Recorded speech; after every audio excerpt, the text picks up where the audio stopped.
Assalamualaikum dan salam Malaysia Madani. Yang berbahagia Encik Nasrawi Kasim, pensyarah bagi kursus MPU 2353 Integriti dan Anti Rasuah 1. Nama saya Aiza Nadia binti Mat Ma'amum 9608016668 Pada hari ini saya akan membentangkan tugasan yang telah diberikan bagi melengkapi tugasan penghasilan video. Kepercayaan kita terhadap pemimpin dan institusi adalah asas sebuah negara yang adil. Namun, apabila rasuah berlaku, semua itu boleh musnah dalam sekelip mata. Sebelum saya terangkan dengan lebih lanjut, mari kita fahami dahulu apa itu rasuah. Rasuah ialah penyalahgunaan kuasa atau kedudukan untuk kepentingan diri atau pihak tertentu secara tidak sah. Ianya berlaku dalam sektor awam, politik atau swasta. Bentuk rasuah termasuk suapan, penyelewengan, penipuan dan pengubahan wang haram. Rasuah merosakkan integriti kepercayaan dan keadilan dalam masyarakat. Seterusnya, saya akan menerangkan berkenaan statistik rasuah yang berlaku di Malaysia. Yang pertama, tangkapan ahli politik oleh SPRM. Dari laporan SPRM sehingga tahun 2025, terdapat 31 ahli politik ditahan atas kes rasuah dalam dekad lalu. Dalam tempoh 2020 sehingga 2023, kadar sabitan kes rasuah SPRM termasuk politik dilaporkan lebih 90% setiap tahun.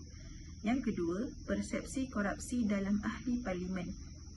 Dalam tinjauan Global Corruption Barometer oleh Transparency International Malaysia, 36% responden percaya ahli parlimen MP adalah korup. Yang ketiga, keyakinan terhadap institusi politik. Menurut kajian USIM tahun 2023, 82% responden kehilangan kepercayaan terhadap ahli atau parti politik disebabkan rasuah. Yang keempat, kerosakan ekonomi disebabkan korupsi. Dianggarkan bahawa rasuah menyumbang kepada kerugian ekonomi besar.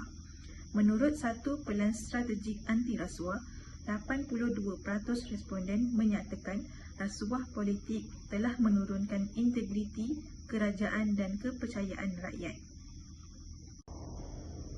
Berdasarkan Indeks Persepsi Rasuah Global CPI tahun 2024, Malaysia masih lagi kekal tempat ke-57 dalam ASEAN berkaitan dengan kes rasuah yang berlaku dalam negara.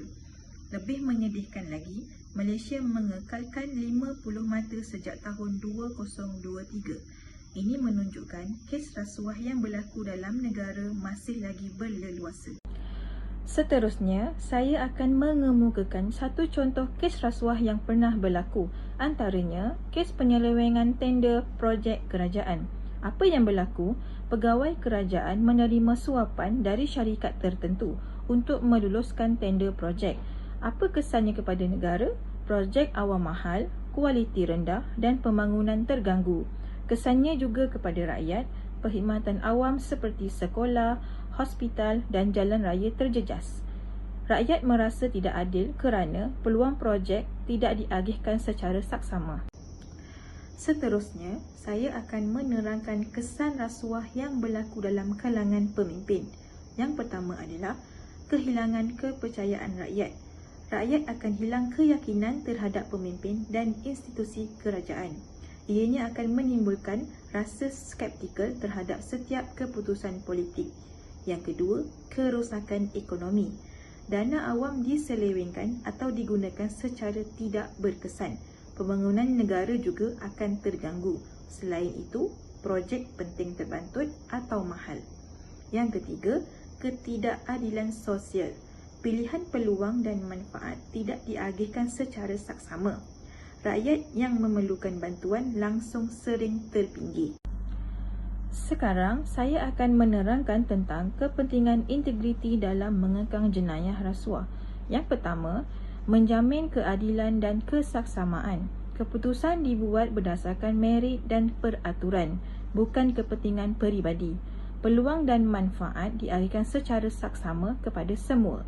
Yang kedua, menjadi teladan kepada masyarakat. Pemimpin berintegriti mengajar rakyat nilai kejujuran dan tanggungjawab. Rakyat terdorong untuk ikut amalan baik dalam kehidupan seharian. Dan yang terakhir, mencegah jenayah dan rasuah. Integriti yang kukuh menyekat peluang penyelewengan dan penyalahgunaan kuasa, membantu membina negara bersih dan adil. Bagi menghapuskan jenayah rasuah yang berlaku dalam negara, apakah peranan masyarakat yang boleh diambil? Yang pertama, masyarakat bertindak sebagai pemerhati untuk memastikan pemimpin bertindak adil dan telus. Yang kedua, memberi sokongan kepada polisi dan undang-undang anti rasuah. Dan yang terakhir, memastikan pemimpin yang melanggar peraturan bertanggungjawab. Sekian sahaja pembentangan saya pada hari ini.